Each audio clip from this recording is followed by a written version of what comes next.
Hello students, how are you? I hope you all are doing very well. तो student, ये हमारे class 9th का chapter number 2 चल रहा है पॉलिनोमियल्स। और पॉलिनोमियल्स पे ये हमारा तीसरा लेक्चर है। ठीक है स्टूडेंट, तो हमारी एक रिक्वेस्ट है आपसे। प्लीज वीडियो शुरू करने से पहले हम आपसे एक रिक्वेस्ट करना चाहते हैं कि प्लीज आप जो भी वीडियोस देखें हमारे चैनल पे, आप प्लीज उसको स्किप नहीं करें। ठीक है, वीडियो को स्किप नहीं करें, क्योंकि इस वीडियो में क्या है, सेम लाइक क्लासरूम की तरह हम एक एक चीज को शुरू करते हैं और उसको द एंड पर ले जाके खत्म करते हैं। मतलब इसमें अगर आप बीच में ज्वाइन होकर के चाह रहे हैं कि हम बीच में ज्वाइन हो और हम क्वेश्चन समझ जाएं, प्रॉब्लम का सोल्यूशन समझ जाएं, तो ये आपके लिए बहुत टफ होगा। ठीक है, तो हमारा यही रिक्वेस्ट है आपसे कि प्लीज आप कोई भी वीडियो आप देख रहे हैं हमारे मैथमेटिक्स क्लास का, तो आप उसको स्किप नहीं करें। आप शुरू से लेकर के लास्ट तक आप उस वीडियो को देखें, तभी आपको कॉन्सेप्ट क्लियर होगा और प्रॉब्लम्स के सोल्यूशन आपको समझ में आएंगे। ठीक है, और हमारी एक ये भी रिक्वेस्ट है कि प्लीज आप हमारे इस चैनल को ज्यादा से ज्यादा लोगों तक पहुंचाएं। ये आपकी जिम्मेदारी है। जो स्टूडेंट इस चैनल से जुड़ चुके हैं वो नए स्टूडेंट तक ये चैनल पहुंचाने का काम करें। ठीक है, और जो भी स्टूडेंट जरूरतमंद है, जो कि फाइनेंशियल वीक हैं, हमारा जो मेन पर्पज है ये चैनल लॉन्च करने का, कि फ्री ऑफ कॉस्ट मैथमेटिक्स का बेस्ट एजुकेशन बच्चों को प्रोवाइड किया जाए। और ये हमारा जो टारगेट है वो सिर्फ क्लास 9th नहीं है। हम पहले भी वीडियो में आपको बता चुके हैं, हमारा जो टारगेट है वो 9th से लेकर के आपके बैचलर में बैचलर कोर्सेज में जहां तक मैथमेटिक्स पढ़ाई जाती है। ठीक है, इंजीनियरिंग के स्टूडेंट हो गए या फिर बीसीए के या फिर बीबीए के, हम उनको भी मैथमेटिक्स का पूरा क्लास प्रोवाइड करेंगे। लेकिन आपको थोड़ा सा पेशेंस रखना है, वन बाय वन करके सारे वीडियोस आपको इस चैनल पे अपलोड किए जाएंगे। ठीक है, तो प्लीज आप हमारे इस चैनल को ज्यादा से ज्यादा स्टूडेंट्स तक पहुंचाएं। ठीक है, और हमारी यही रिक्वेस्ट है कि प्लीज इसको आप लोग लाइक करें, शेयर करें और हमारे इस चैनल को सब्सक्राइब करें। तो ठीक है, चलते हैं हम अपने अगले क्लास की तरफ। ठीक है स्टूडेंट, आज का हमारा ये पहला टॉपिक है फैक्टराइजेशन ऑफ पॉलिनोमियल। पॉलिनोमियल का क्या करना है, फैक्टराइजेशन करना है। ठीक है, जो कि आपको इंट्रोडक्शन में ही बताया गया था कि आगे आपको दो थ्योरम पढ़ने को मिलेंगे, एक फैक्टर थ्योरम और एक रिमाइंडर थ्योरम। ठीक है, फैक्टर थ्योरम क्या कहता है इसको आप थोड़ा समझ लीजिए। If px is a polynomial of degree n is greater than 1 and a is any real number, क्या है, a कोई रियल नंबर है और आपका पॉलिनोमियल का डिग्री क्या है, एक से बड़ा है, तो उसके लिए क्या है, फैक्टर थ्योरम क्या कहता है, कहता है यहाँ पे दो कंडीशंस हैं, दोनों करेक्ट होंगी according two factor theorem. Factor theorem क्या कहता है, x माइनस ए क्या है, कोई रियल नंबर है। ठीक है, x minus A is a factor of P x, क्या है, x minus A P x का एक फैक्टर है। तो पी एक्स का फैक्टर होने की वजह से जब हम a की वैल्यू x के जगह पे पुट करेंगे तो हमको पी ए कितना मिल जाएगा, 0 मिल जाएगा। ठीक है, और दूसरा क्या कह रहा है, P A is equal to 0, P A is equal to 0 होगा अगर x minus A is a factor of P X. ठीक है, तो ये हो गया आपका फैक्टर थ्योरम। आगे आपको प्रॉब्लम सॉल्व करेंगे तो ये सारे थ्योरम आपको और अच्छे से समझ में आएंगे। फिर आते हैं हम लोग अपने अगले थ्योरम पे, रिमाइंडर थ्योरम।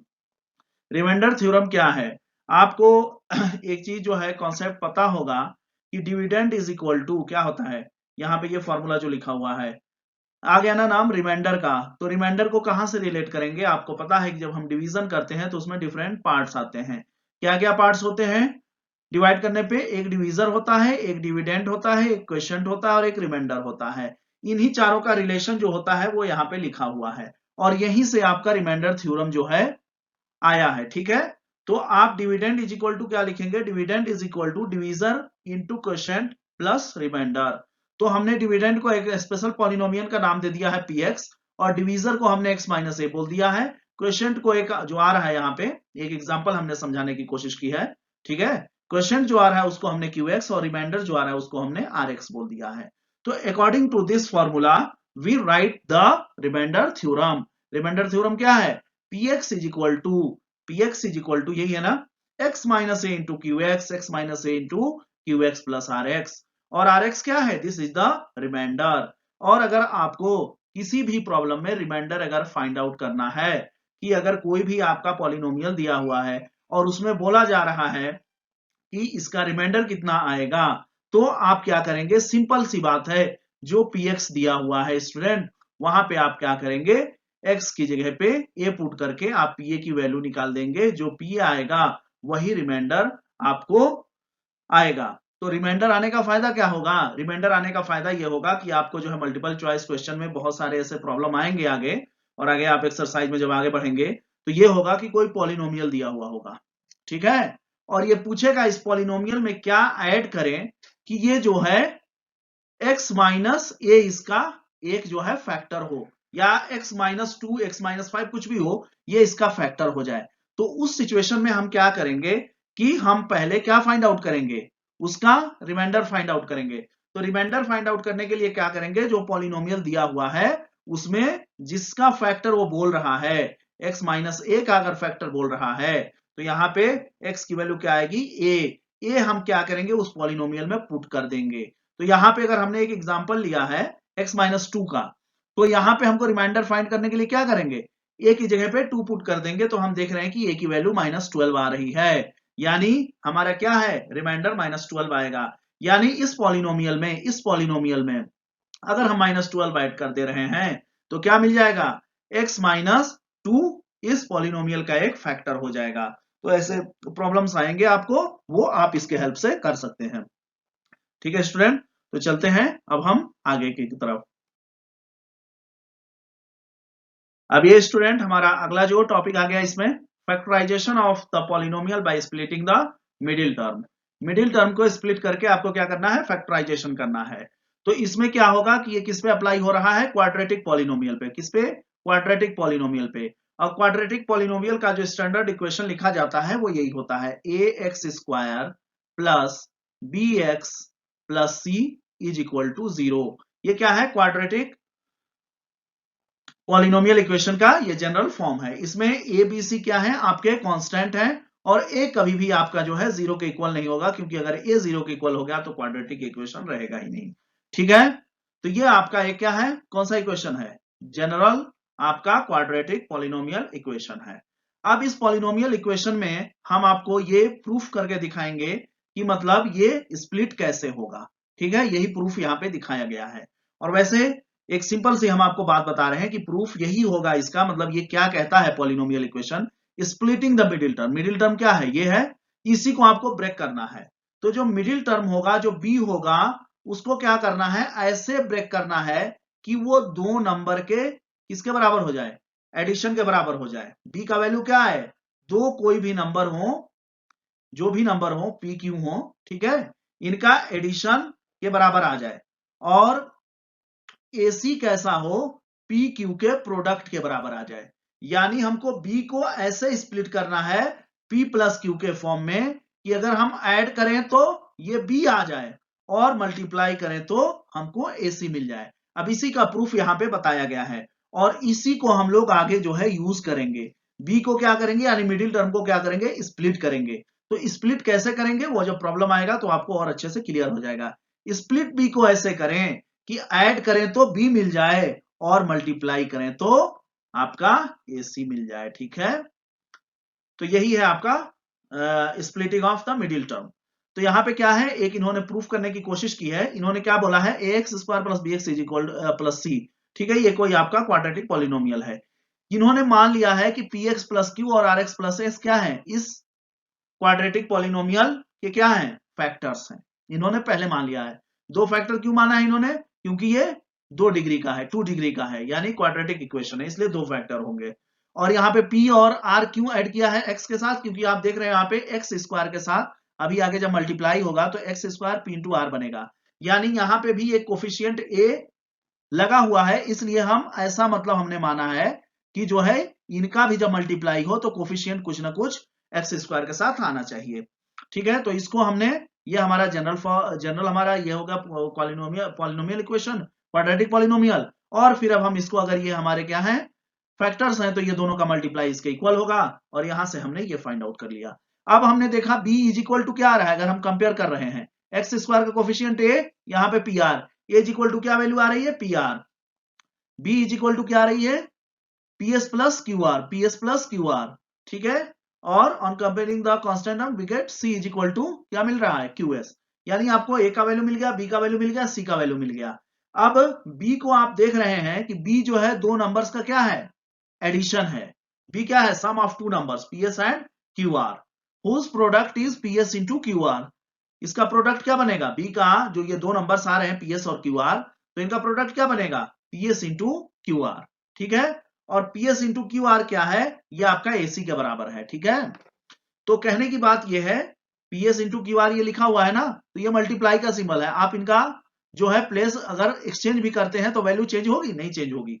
तो पीआर और क्यूएस क्यों लिखे हैं, ए की वैल्यू क्या है, पीआर है, और सी की वैल्यू क्या है, क्यूएस है। तो इस वजह से यहाँ पे PS into QR is equal to PR into QS is equal to AC. तो यही है आपका क्या, स्प्लिटिंग द मिडिल टर्म। तो आप कैसे स्प्लिट करेंगे, दो नंबर्स हैं, ऐड करें तो क्या मिल जाए, बी मिल जाए, पीएस प्लस क्यूआर को ऐड करें तो क्या मिल जाए, बी मिल जाए, और पीएस प्लस क्यूआर को मल्टीप्लाई करें तो क्या मिल जाए, एसी मिल जाए। तो यही आपका क्या है, स्प्लिटिंग ऑफ मिडिल टर्म, ठीक है। तो इसी पे बेस्ड हम आगे प्रॉब्लम देखते हैं, फिर जो है और क्लियर होगा, ठीक है स्टूडेंट।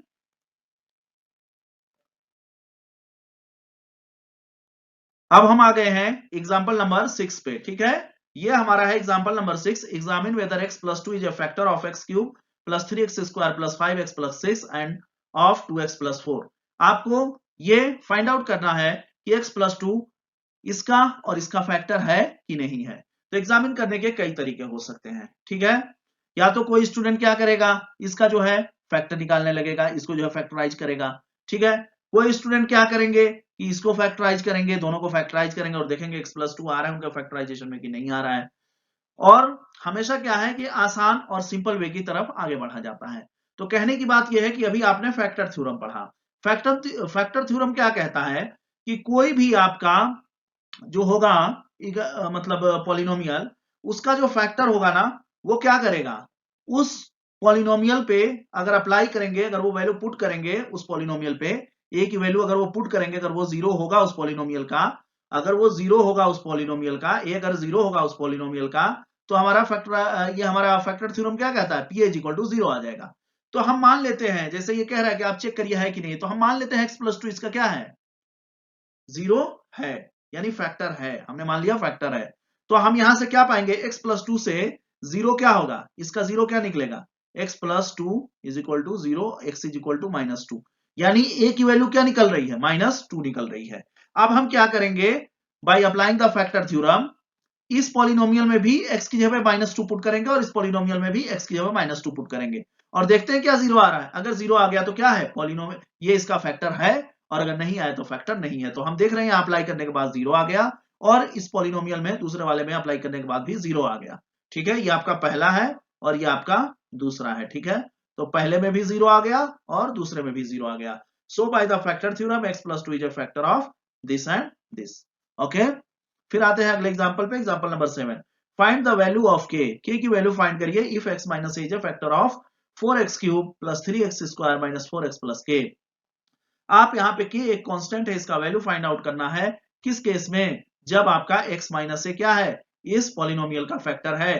तो यहां से आप जीरो की वैल्यू निकालेंगे, तो जीरो की वैल्यू कैसे आएगा, x minus one is equal to zero and x is equal to one, यानी यहाँ पे a की वैल्यू क्या होगी, वन होगी। और इसको जब a की वैल्यू वन रखेंगे, तो जब ये इसका क्या है, फैक्टर है, तो p इज इक्वल टू क्या हो जाएगा, जीरो हो जाएगा, p is equal to zero हो जाएगा, जो कि यहाँ पे लिखा हुआ है। फैक्टर थ्योरम अप्लाई करने के बाद p1 is equal to zero, A की जगह पे क्या है, यहाँ पे वन है, ठीक है। तो अब यहाँ से इस इक्वेशन को आप सिंप्लीफाई करके यहाँ से आप जो है k की वैल्यू फाइंड आउट कर सकते हैं, k is equal to minus three. ये होगा आपका फाइनल आंसर, ठीक है स्टूडेंट। तो स्टूडेंट अब हम आ गए हैं एग्जाम्पल नंबर 8 पे, ठीक है। ये सारे एग्जाम्पल किस पे बेस्ड हैं, तीन जो हमने थ्योरम पढ़े हैं, एक हमारा एक बार हम आपको रिकॉल कर दे रहे हैं। पहला थ्योरम क्या था, फैक्टर थ्योरम, ठीक है, फैक्टर थ्योरम। दूसरा क्या था, रिमाइंडर थ्योरम, ठीक है, रिमाइंडर थ्योरम। तीसरा क्या है, स्प्लिटिंग द मिडिल टर्म, ठीक है, स्प्लिटिंग द मिडिल टर्म। यही तो तीन आपने पढ़ा, ठीक है, स्प्लिटिंग द मिडिल टर्म। ये आपके तीन आपने यहाँ पे पढ़े हैं थ्योरम कि कैसे आप जो है फैक्टराइजेशन करेंगे कोई पॉलिनोमियल का। तो आप एक चीज ध्यान दें, फैक्टर थ्योरम जो अप्लाई होगा वो लिमिट नहीं है इसका कि ये मतलब जो है उस पे अप्लाई होगा, क्वाड्रेटिक पे होगा, क्यूबिक पे होगा, या उससे और आगे पे होगा, तो इसका कोई लिमिट नहीं है फैक्टर थ्योरम का। लेकिन स्प्लिटिंग द मिडिल टर्म वाला है, इसका क्या है कि इसने किस पे अप्लाई करके दिखाया है, क्वाड्रेटिक पे, यानी ये सिर्फ और सिर्फ क्वाड्रेटिक पे अप्लाई होगा, ठीक है। तो अब आ जाते हैं फिर एक और प्रॉब्लम की तरफ अपने, और रिमाइंडर थ्योरम पे तो अभी कोई प्रॉब्लम आया ही नहीं है, और रिमाइंडर का मैंने एक प्रॉब्लम आपको बताया था रिमाइंडर थ्योरम जब डिस्कस कर रहे थे, कि आपको ऐसे रिमाइंडर थ्योरम क्या पूछेगा कि जैसे कोई पॉलिनोमियल दे देगा और बोलेगा कि इस पॉलिनोमियल में क्या ऐड करें या क्या सब्ट्रैक्ट करें कि आपका जो है x माइनस ए इसका जो है फैक्टर हो जाए। ठीक है, तो हम क्या करेंगे, x माइनस ए फैक्टर होने के लिए x इज इक्वल टू ए जो आएगा, जो a की वैल्यू आएगी, उस a पे हम क्या करेंगे, उस पॉलिनोमियल की वैल्यू फाइंड आउट करेंगे, और वही जो वैल्यू आएगा वही क्या होगा, रिमाइंडर होगा, और उसी रिमाइंडर को ऐड या सब्ट्रैक्ट कर देंगे उस पॉलिनोमियल में, तो वो जो होगा x माइनस ए या x प्लस ए जो भी होगा आपके प्रॉब्लम में, वो उसका क्या हो जाएगा, फैक्टर हो जाएगा। ठीक है, तो चलिए आते हैं अपने एग्जांपल नंबर 8 पे। एग्जांपल नंबर 8 कह रहा है 6x square plus 17x plus 5 bye splitting the middle term.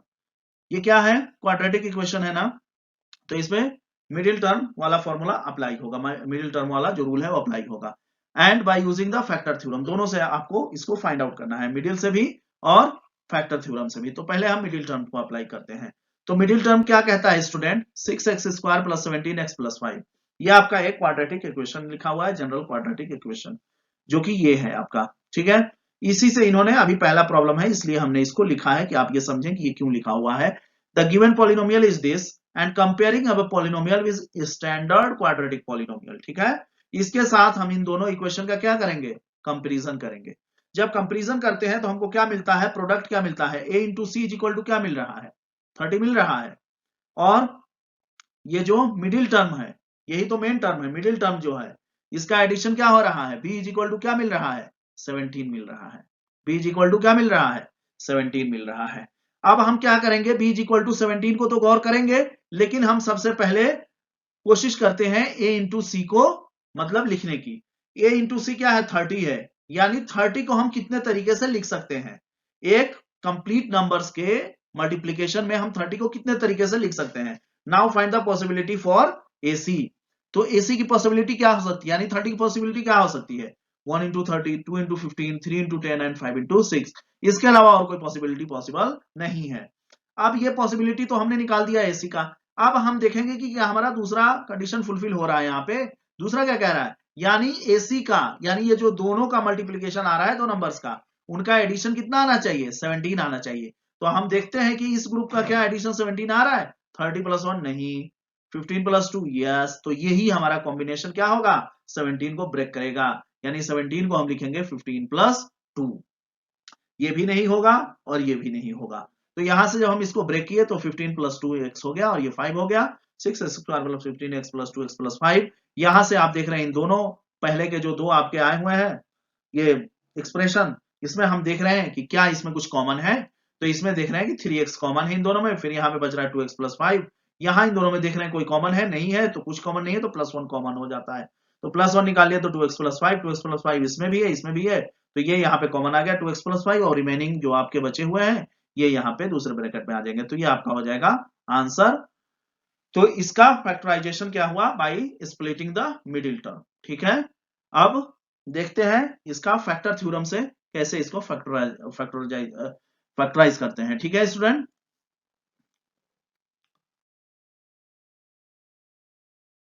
ठीक है, तो अब हम आ गए हैं उसी प्रॉब्लम को, सेम प्रॉब्लम को कैसे इसका फैक्टराइजेशन करेंगे, बाय फैक्टर थ्योरम। तो एक चीज याद रख लीजिए फैक्टर थ्योरम में, कि फैक्टर थ्योरम में दो ही जो है आपके स्टेटमेंट हैं, या तो क्या है x इज इक्वल टू ए, क्या होगा, किसी पॉलिनोमियल का अगर फैक्टर होगा तो पीए क्या आएगा, 0 आएगा, और अगर पीए इज इक्वल टू 0 आ रहा है तो आप मानिए कि ए क्या होगा, उसका x माइनस ए क्या होगा, उसका फैक्टर होगा, x माइनस ए क्या होगा, उसका फैक्टर होगा। इन दोनों के अलावा कुछ भी नहीं है फैक्टर थ्योरम। फैक्टर थ्योरम कहेगा या तो अगर x माइनस ए किसी पॉलिनोमियल का क्या है, x माइनस ए किसी पॉलिनोमियल का अगर फैक्टर है तो x इज इक्वल टू ए जब आप पुट करेंगे तो उस पॉलिनोमियल की वैल्यू 0 आ जाएगी, या कह रहा है अगर कोई पॉलिनोमियल का वैल्यू 0 आ रहा है तो जिस वैल्यू पे 0 आ रहा है वही उसका फैक्टर होगा, यानी पीए पे 0 आ रहा है तो x माइनस से उसका फैक्टर होगा। इसके अलावा कोई तीसरी चीज नहीं है आपके फैक्टर थ्योरम में। तो उसी फैक्टर थ्योरम को आप अप्लाई करते हैं अब हम इस फॉर्मूला, इस प्रॉब्लम पे। प्रॉब्लम क्या है, 6x² प्लस 17x प्लस 5, ये आपका प्रॉब्लम दिया हुआ है। ठीक है, फिर यहां पे हम इसको थोड़ा सा और सिंप्लीफाई करते हैं और कोशिश करते हैं कि x² का जो आपका x² जो यहाँ पे दिख रहा है 6x² के फॉर्म में, x² का हम जो है कोफिशिएंट 1 करना चाह रहे हैं। क्यों 1 करना चाह रहे हैं, क्योंकि स्टूडेंट हम आगे जो है हमारा प्लान क्या है कि यहाँ पे तो हम कौन सा रूल अप्लाई करेंगे, फैक्टर थ्योरम। तो हम पहले ही मान लेंगे a और b क्या है, इसके जीरोस हैं, यानी हमको तो पता है नहीं। और फैक्टर थ्योरम कहता था कि भाई अगर दिया हुआ है x is equal to a put करेंगे 0 आ जाएगा, लेकिन यहाँ पे दिया हुआ कुछ भी नहीं है, आपको सब कुछ खुद से ही लाना है। तो आप क्या करेंगे, a और b मान लेंगे इस px के क्या है, a और b आपके जो दिए हुए पॉलिनोमियल, दिया हुआ पॉलिनोमियल है जो 2 डिग्री सेकंड डिग्री का है, ये आपका जो पॉलिनोमियल है a और b, इस पॉलिनोमियल के क्या है, जीरोस हैं। लेकिन आप देख रहे हैं कि अगर x minus x minus b करेंगे तो हमको x² का टर्म मिलेगा, यहाँ पे 6x² है, तो इस 6 को हम क्या कर रहे हैं, बाहर निकालना चाह रहे हैं x² बनाने के लिए। तो यहाँ पे हमको मिल जा रहा है 6x² प्लस 17/6x प्लस 5/6, ये आ रहा है। ठीक है, अब ये पूरे x² वाले टर्म को हमने क्या मान लिया, px मान लिया, तो 6 इंटू px हो गया। अब इसी px का हमने क्या मान लिया, जीरोस क्या है, a और b है। तो अगर जीरोस a और b है तो x minus a multiply by x minus b क्या होगा, इस पॉलिनोमियल के इक्वल होगा। फिर इसी को हम लोगों ने क्या किया, सॉल्व किया। सॉल्व करने के बाद इन दोनों पॉलिनोमियल का हमने क्या किया, कंपैरिजन किया। कंपैरिजन करने के बाद a प्लस b का वैल्यू ये आ रहा है और a मल्टीप्लाई बाई b का वैल्यू ये आ रहा है। तो a प्लस b का वैल्यू आने से आपको एक चीज क्लियर हो जा रहा है कि a और b जो होंगे ना स्टूडेंट, ऐड हो रहा है ना, और वैल्यू कितना आ रहा है, निगेटिव आ रहा है। तो a और b के बारे में आप यहां से क्लियर हो गए कि a और b both are the negative number. Am I right और not, both are the negative number. क्यों, क्योंकि निगेटिव निगेटिव ऐड करेंगे तभी आपका निगेटिव आएगा। और दूसरी चीज और ये क्लियर कर रही है कि ए बी का प्रोडक्ट क्या आ रहा है, पॉजिटिव आ रहा है, पॉजिटिव नंबर आ रहा है। यानी माइनस माइनस होंगे तभी तो ये पॉजिटिव आएंगे, या प्लस प्लस होंगे तो पॉजिटिव आएंगे, लेकिन प्लस प्लस का ऐड करने के बाद निगेटिव वैल्यू कहां से आएगा। ठीक है, तो हम क्लियर हैं इसके बारे में, ए और बी के बारे में, कि ये दोनों कैसे नंबर होंगे, निगेटिव नंबर होंगे। तो ये हमारा इस लाइन से क्लियर हो गया। अब हम ए बी की पॉसिबिलिटी फाइंड करते हैं। Now find the possibility for A B. A B कैसा होगा, तो ए बी इक्वल टू 5/6 है, 5/6 को लिख सकते हैं 5/3 इंटू 2 इंटू 1। अब हम इसी 5/6 को ए और बी के प्रोडक्ट के फॉर्म में लिखने की कोशिश करते हैं जितना पॉसिबल हो सकता है। तो पहला पॉसिबिलिटी हमको निकल गया है 5/6 बाय -5/6 मल्टीप्लाई बाय -1, -5/3 -1/2, -5/2 -1/3, -5 इंटू -1/6। ये चार पॉसिबिलिटीज निकल के बाहर है, इसके अलावा कोई पांचवा पॉसिबिलिटी नहीं है। अगर कुछ है तो आप लिखिएगा, लेकिन है नहीं। ठीक है, अब हम क्या करेंगे, या तो ये ग्रुप होगा ए बी का, या तो ये ग्रुप होगा, या तो ये ग्रुप होगा, या तो ये ग्रुप होगा। इन चारों ग्रुप में से जो छोटे नंबर हैं उन्हीं को हम क्या करेंगे, जो आपका px है, जो आपका px है, px क्या था, ये वाला वैल्यू, px क्या था यहाँ पे, px क्या माने थे आप, px is equal to x² plus 17/6x plus 5/6। इसमें क्या करेंगे, जो px आपने मान रखा था, ठीक है, इसमें हम क्या करेंगे, a या b दोनों में से जो छोटा है, जो मतलब इजीली हम कैलकुलेट कर सकते हैं, तो यहाँ पे -1 रखेंगे, फिर इसका वैल्यू फाइंड आउट करेंगे कि -1 पे इसका वैल्यू क्या आ रहा है, -1 आ रहा है। यानी ये वाला ग्रुप क्या होगा, ये वाला ग्रुप क्या होगा, इसमें जो ए बी का वैल्यू आ रहा है वो जीरोस नहीं होंगे। अगर जीरोस होते तो पी ए की वैल्यू क्या आ जाती, 0 आ जाती। फिर यहाँ पे देखते हैं -5/3 -1/2, इसमें छोटा -1/2 है, -1/2 रख करके वैल्यू फाइंड आउट किए, -3/4 आया। फिर इसमें देखते हैं दोनों में -5/2 इंटू -1/3, -1/3 छोटा, इसको रख करके हमने वैल्यू फाइंड किया, 0 आ गया। इट मींस कौन सा ग्रुप सिलेक्ट होगा, -5/2 और -1/3 का। तो यहां से हमको क्लियर हो गया, so the value of A and B will be -5/2 -1/3। अब हम इसको क्या लिख सकते हैं, ये जो पॉलिनोमियल हमने माना था px, इसको हम लिख सकते हैं x माइनस -5/2, ठीक है, और मल्टीप्लाई बाई x माइनस -1/3, ठीक है, यही तो हमने यहां पे लिखा है। फिर ये माइनस माइनस क्या हो जाएंगे, plus x plus 5/2 x plus 1/3 हो जाएगा। अब ये किसका वैल्यू आया, अभी इसका वैल्यू आया है, ठीक है, अभी इसका वैल्यू आया है जो आपने px माना था। अब px का थोड़ी फैक्टर करना था, फैक्टर तो 6x² प्लस 17, यानी यहाँ पे px में 6 से मल्टीप्लाई हो जाएगा, तो 6 multiply by this and this, अब इसको हम जो है थोड़ा सॉल्व करेंगे, यहाँ पे एलसीएम 2 आ जाएगा, 2x प्लस 5/2 और ये हो जाएगा 3x प्लस 1/3। अब यहाँ पे 2 3 6 और 6 कैंसिल हो गए, यानी 2x प्लस 5 और 3x प्लस 1, यही आपका फाइनल आंसर होगा by the help of factor theorem. तो आई होप ये आप लोगों को प्रॉब्लम समझ में आ गया होगा। ठीक है, फैक्टर थ्योरम में बस यही चीज याद रखना है, ये आपका अगर उस कोई भी पॉलिनोमियल का अगर फैक्टर है तो हम पीए की वैल्यू निकालेंगे तो 0 होगा, और दूसरे उसमें आप वर्ड्स में ये बोलेंगे कि अगर पीए 0 आ रहा है तो x माइनस ए क्या होगा, उस पॉलिनोमियल का फैक्टर होगा। ठीक है स्टूडेंट, तो आई होप आप लोगों को ये क्लास समझ में आ रहा होगा। चलते हैं अब अगले प्रॉब्लम की तरफ। ठीक है,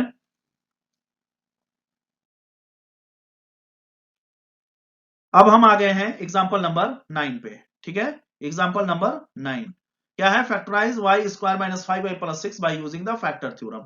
तो यहां पर भी क्या है, आपको फैक्टर थ्योरम अप्लाई करना है। तो ये भी क्या है, आपका स्क्वायर का है। ठीक है, यानी क्वाड्रेटिक इक्वेशन है, यानी कितने सोल्यूशन होंगे, मैक्सिमम 2 सोल्यूशन होंगे। तो मान लिया इनका भी जीरोस क्या होगा, ए और बी होगा। तो सोल्यूशन आप क्या लिखेंगे, यानी इसका फैक्टर अगर ए और बी होगा तो Y square minus 5y plus 6 is equal to क्या हो जाएगा, y minus A multiply by Y minus B. होगा कि नहीं होगा, एम आई राइट। ठीक है, अब यहां से हमने सॉल्व किया इस इक्वेशन को, और इस इक्वेशन से हमने कंपेयर किया तो हमको a plus B is equal to 5 और a into B is equal to 6 मिल गया। तो हमको दोनों चीजें ध्यान रखनी है। ठीक है, a प्लस बी का वैल्यू भी और a इंटू बी का भी, लेकिन हम किसको जो है पहले किसको हम प्रेफरेंस देंगे, a इंटू बी को प्रेफरेंस देंगे। a इंटू बी का हम पहले लिखेंगे कि पॉसिबिलिटी क्या है a इंटू बी को लिखने की। तो a into B is equal to 6 आ रहा है, 6 लिखने की कितनी पॉसिबिलिटी हो सकती है कंप्लीट नंबर के साथ, तो 6 लिख सकते हैं हम 1 इंटू 6 के साथ या 2 इंटू 3 के साथ, और कोई दूसरी तीसरी पॉसिबिलिटी नहीं है। ठीक है, तो फिर दूसरा क्या कह रहा है, a plus B is equal to क्या आना चाहिए 5, लेकिन ये कब हम यूज करते, ये हम यूज करते किस केस में बोलो, ये हम यूज करते हैं स्प्लिटिंग वाले केस में। a plus B is equal to 5 हम किस केस में यूज करते हैं, स्प्लिटिंग वाले केस में। ठीक है, अगर स्प्लिटिंग से बोलता, यहाँ पे स्प्लिटिंग तो बोल नहीं रहा है, यहाँ पे क्या बोल रहा है फैक्टर थ्योरम से। तो फैक्टर थ्योरम अब हमने ए बी मान लिया है। ठीक है, जब ए बी मान लिया है तो ए बी की पॉसिबिलिटी क्या होगी, या तो ए 1 होगा या तो बी 6 हो, या तो ए 1 और 6 होंगे या तो ए 2 और 3 होंगे। तो हमारा सबसे इजी वे है, जो फैक्टर थ्योरम कहता है कि आप पी इज इक्वल टू, अगर 0 आ गया तो ये इसका क्या होगा, फैक्टर होगा, और अगर 0 नहीं आया तो फैक्टर नहीं होगा। तो पहले हम इस ग्रुप को चेक करते हैं, जो छोटा नंबर है 1 है, 1 से हम चेक करते हैं इसका वैल्यू क्या आ रहा है, इसका वैल्यू, ये जो आपका पॉलिनोमियल दिया हुआ है इसका वैल्यू क्या आ रहा है 2 आ रहा है। फिर इस ग्रुप को देखते हैं 2 रख के या 3 रख के, आपकी मर्जी है। 2 रख दिया हम यहाँ पे क्योंकि छोटा नंबर है, छोटे नंबर को प्रेफर कर रहे हैं। तो यहाँ पे आ गया 0, यानी 2 एंड 3 का जो कॉम्बिनेशन होगा वही हमारा सही होगा। तो यहाँ पे ए और बी की वैल्यू हमने फाइंड आउट कर ली, ए इज इक्वल टू 2 और बी इज इक्वल टू 3। तो इसलिए अब इसका कैसे लिख सकते हैं, इसको Y square minus 5y plus 6 को, जो हमने यहाँ पे माना था। ठीक है, तो ए के जगह पे 2 रख देंगे, बी के जगह पे 3 रख देंगे, और यही हमारा क्या हो जाएगा, फैक्टराइजेशन हो जाएगा बाय द फैक्टर थ्योरम। ठीक है स्टूडेंट, तो आई होप आप लोगों को ये समझ में आ रहा होगा। ठीक है, यहाँ पे ए प्लस बी पे हम क्यों नहीं कहे हैं, क्योंकि स्प्लिटिंग का रूल नहीं अप्लाई करना है, यहाँ पे फैक्टर थ्योरम अप्लाई करना है। तो फैक्टर थ्योरम एक ही चीज है, अगर ए फैक्टर होगा किसी पॉलिनोमियल का तो उसका वैल्यू 0 कर देगा, तो ये 0 हम चेक करेंगे। और अगर यही स्प्लिटिंग बोलता तो हम ए भी 6 आ गया था और ए प्लस बी 5 आ गया था, तो प्रोडक्ट क्या आना चाहिए 6 आना चाहिए, और ऐड करने पे 5 आना चाहिए। तो यहीं पे ये प्रॉब्लम सॉल्व हो गया होता। इस माइनस 5y को हम लोग लिख देते हैं माइनस 2y माइनस 3y। ठीक है स्टूडेंट, तो आई होप आप लोगों को ये समझ में आ गया होगा। अब चलते हैं हम लोग अगले प्रॉब्लम पे। अब ये है स्टूडेंट हमारा एग्जाम्पल नंबर 10। ठीक है, ये हमारा लास्ट एग्जाम्पल, फिर उसके बाद हमारा एक्सरसाइज आएगा। ठीक है, एक्सरसाइज 2.3 के कुछ प्रॉब्लम्स होंगे, फिर उसको हम लोग अगले वीडियो में डिस्कस करेंगे। ये हमारे वीडियो का लास्ट जो है लास्ट एग्जाम्पल है। ठीक है, अब ये है factorise x cube minus 23x square plus 142x minus 120। तो इसको फैक्टराइज करना है। ठीक है, अब इसको फैक्टराइज कैसे किए हैं, जो हमने आपको प्रीवियस क्लासेज में बताए हैं। 3 आपको हमने जो है थ्योरम बताए हैं। 3 थ्योरम में पहला था फैक्टर थ्योरम, दूसरा था आपका रिमाइंडर, ठीक है, और तीसरा आपका था splitting middle term, splitting middle term, यही था ना, स्प्लिटिंग मिडिल टर्म। अब यहां पे रिमाइंडर का तो यूज करके हम फैक्टराइज नहीं कर सकते हैं। रिमाइंडर का हम यूज करेंगे कब, जब हमको फैक्टराइज मतलब कोई दिया हुआ आपका फैक्टर होगा और उसको बनाना होगा कि मतलब ये पीएक्स का फैक्टर कब बनेगा, तो उसमें कुछ ऐड या सब्ट्रैक्ट करके। तो यहां पे तो रिमाइंडर थ्योरम को आप अभी भूल जाइए थोड़ी देर के लिए। अभी ये जो बेस्ड है फैक्टराइजेशन, या तो फैक्टर थ्योरम अप्लाई होगा या तो स्प्लिटिंग मिडिल टर्म होगा। तो यहां पे अभी स्प्लिटिंग मिडिल टर्म इसलिए नहीं यूज होगा क्योंकि ये किसका फॉर्म है, क्यूबिक। ये क्या है, क्यूबिक पॉलिनोमियल इक्वेशन। तो क्यूबिक है तो सबसे अब लास्ट में क्या बचा आपके हाथ में, फैक्टर थ्योरम बचा, यानी इसका फैक्टराइजेशन हम फैक्टर थ्योरम से करेंगे। तो फैक्टर थ्योरम हम कैसे अप्लाई करते हैं, हमने पहले ही आपको बता दिया था कि आप यहाँ पे क्यूबिक है तो कितने जीरोस आएंगे, 3 जीरोस आएंगे, 1 2 एंड 3 एबीसी। ठीक है, तो 3 जीरोस आएंगे तो ये उसका क्या हो जाएगा, फैक्टराइजेशन हो जाएगा, और ये किसके इक्वल हुआ है, जो दिया हुआ पॉलिनोमियल है। फिर इसको हमने कैसे सॉल्व किया है, 1 बाय 1 स्टेप आपको यहाँ पे दिख रहा है, हर स्टेप हमने एक्सप्लेन किया है। और ये एक्सप्लेन करने के बाद हमने पा लिया क्या, एक वैल्यू हमको मिल गई एबीसी में से कोई भी एक मान लो, एक वैल्यू हमको मिल गई थी 1। 1 कैसे मिला ये आप देख लीजिए, ऐसे ये पूरे प्रोसेस को हमने समझाया है। ए प्लस बी प्लस सी आ रहा है, ए बी में -1, और ये प्रोडक्ट की वैल्यू आ रही है -120। -120 को फिर हमने क्या लिखा है कि इसको जो है -100, we shall look for all the factors of -120।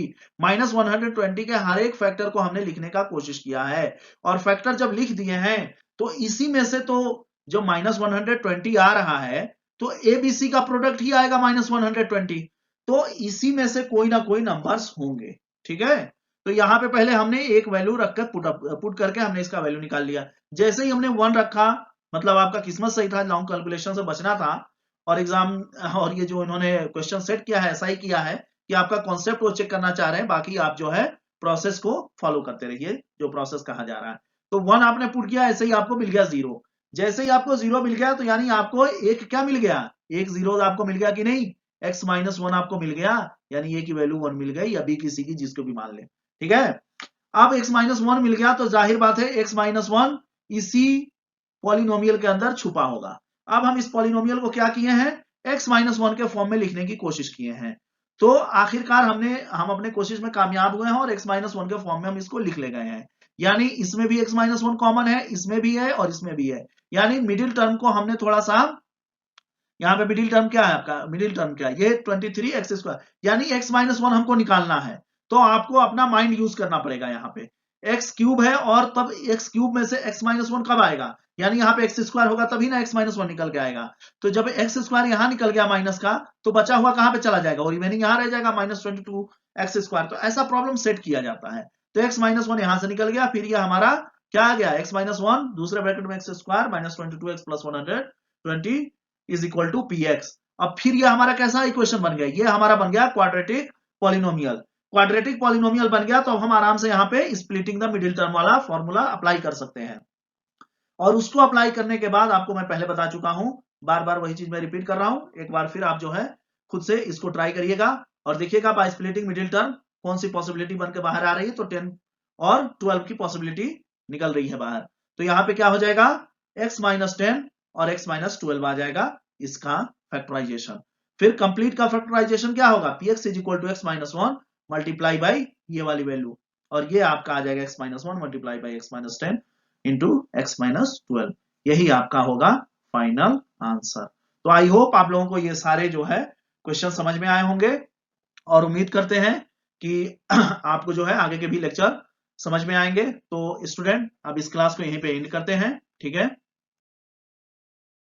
तो स्टूडेंट हमारी लास्ट में आपसे यही रिक्वेस्ट है कि प्लीज हमारे इस चैनल को ज्यादा से ज्यादा लाइक शेयर और सब्सक्राइब करें, ताकि जो आपके आसपास, जो आपके फ्रेंड सर्किल में स्टूडेंट्स हैं, जो आपके रिलेटिव हैं, उन तक ये वीडियो पहुंचे और वो लोग मैथमेटिक्स बहुत ही सिंपल और इजी वे में हमसे सीख सकें। ठीक है स्टूडेंट, ये मैथमेटिक्स सिर्फ जो है 9th के लिए नहीं है, हम बार बार यही कह रहे हैं, सिर्फ 9th के लिए नहीं है, सिर्फ 9th के लिए नहीं है, इसमें हम बैचलर तक जाएंगे, बैचलर के मैथमेटिक्स तक हम जाएंगे। ठीक है, बस आपको पैशंस रखना है, एक एक करके धीरे धीरे वीडियोस अपलोड होंगे हमारे इस यूट्यूब चैनल पे। ठीक है, तो हमारी यही रिक्वेस्ट है कि आप लोग ज्यादा से ज्यादा इसको लाइक शेयर और सब्सक्राइब करें, ताकि हमारा चैनल जो है जल्दी से जल्दी ग्रो करे, Then thanks a lot for watching.